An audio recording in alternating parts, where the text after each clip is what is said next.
Bonjour tout le monde. Aujourd'hui, je vous parlerai d'une religion très présente dans la société québécoise, qui est aussi une branche du christianisme. Je vous parlerai du christianisme catholique ou du catholicisme. Pour commencer, le christianisme catholique est une religion monothéiste basée sur Jésus, qui est aussi le Dieu principal. Il est né à l'entour de 4 avant Jésus-Christ à Jérusalem. Ses parents se nomment Joseph et Marie. Cette religion est basée sur les apôtres de Jésus-Christ à Jérusalem de 12 à 33. De plus, le christianisme catholique fait partie du christianisme, dont la première église était fondée en 107 à Antioche. Finalement, le catholicisme, comme on le sait aujourd'hui, était formé durant la contre-réforme de 1545 à 1563 à Rome. Puis, un des fondateurs de cette religion est Paul Ier, qui, après la crucifixion de Jésus, est considéré comme le 13e apôtre. De plus, il y a plusieurs dates importantes dans le catholicisme, dont voici 4. 4 avant Jésus-Christ, c'est la naissance de Jésus. Entre 30 et 36, c'est la crucifixion de Jésus. En l'an 313, Constantin publie l'Édit de Milan. Et entre 1095 et 1291, c'est les croisades. Puis, le christianisme catholique est une des religions les plus pratiquées dans le monde, dont 17 à 18% de la population mondiale la pratique. De plus, avec 132 millions de pratiquants catholiques, le Brésil est le pays où il y a le plus de chrétiens catholiques. On retrouve les plus grandes diasporas en Amérique latine et aux Caraïbes. Mais ce n'est pas en Amérique, mais en Europe où on trouve les villes saintes. Par exemple, la ville du Vatican et Saint-Jacques-de-Compostelle. Mais d'abord et avant tout, la ville de Jérusalem est la ville la plus sacrée de cette religion. Puis, la Bible est le livre sacré des chrétiens catholiques.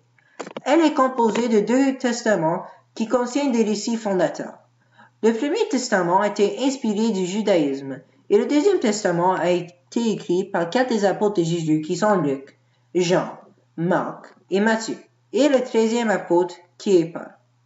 De plus, 3 des récits fondateurs de cette religion sont la Genèse, le déluge et l'arche de Noé, et Moïse et les 10 commandements. Ils se basent sur ces récits dans le quotidien. De plus, le lieu de culte de ces chrétiens catholiques est bien évidemment l'Église. Les catholiques sont supposés y aller tous les dimanches afin de demander le pardon aux priés. C'est aussi un lieu de rencontre. Puis, les dirigeants du christianisme catholique sont le pape, les prêtres, les évêques, les cardinaux, les diacres et les moines. En plus, on retrouve chez les femmes les sœurs et les religieuses, et chez les célébritaires les laïcs. Les mariés s'appellent hommes et femmes. Puis le pape instaure 3 règles qui ont été prises de la Bible. La première est d'aimer Dieu de tout son cœur, la deuxième est d'aimer les autres comme eux-mêmes, et la troisième est de respecter les 10 commandements, qui sont par exemple ne pas commettre de meurtre, aller à la messe tous les dimanches, etc. On peut dire que ce sont leurs principales valeurs. 3 des rituels qu'on retrouve dans cette religion sont le baptême, qui est d'accueillir les baptisés dans la religion, la confirmation, qui consiste à confirmer sa foi en Dieu, et le mariage, qui réunit un homme et femme ensemble, afin de réunir avec le modèle de l'amour de Dieu. Ces rituels représentent les étapes de la vie religieuse d'un chrétien. Aussi, il y a plusieurs fêtes religieuses dans le christianisme catholique, mais je vais seulement en nommer 3. Premièrement, il y a Noël. Noël est célébré le 25 décembre, et il nous rappelle de la naissance de Jésus. Deuxièmement, il y a Pâques. Cette fête est célébrée en plein temps, et il nous rappelle de la résurrection de Jésus. Finalement, la fête de tous les saints s'appelle le Toussaint et elle est célébrée le 1er novembre.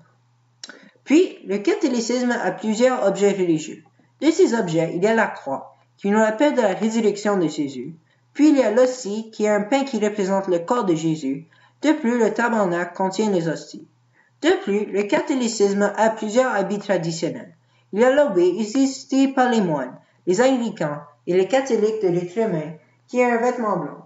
De plus, il y a l'escalavine, qui est un vêtement en forme de carac avec un capuchon utilisé par les pèlerins. Aussi, ce qui arrive après la mort et la résurrection sont des concepts importants dans le catholicisme.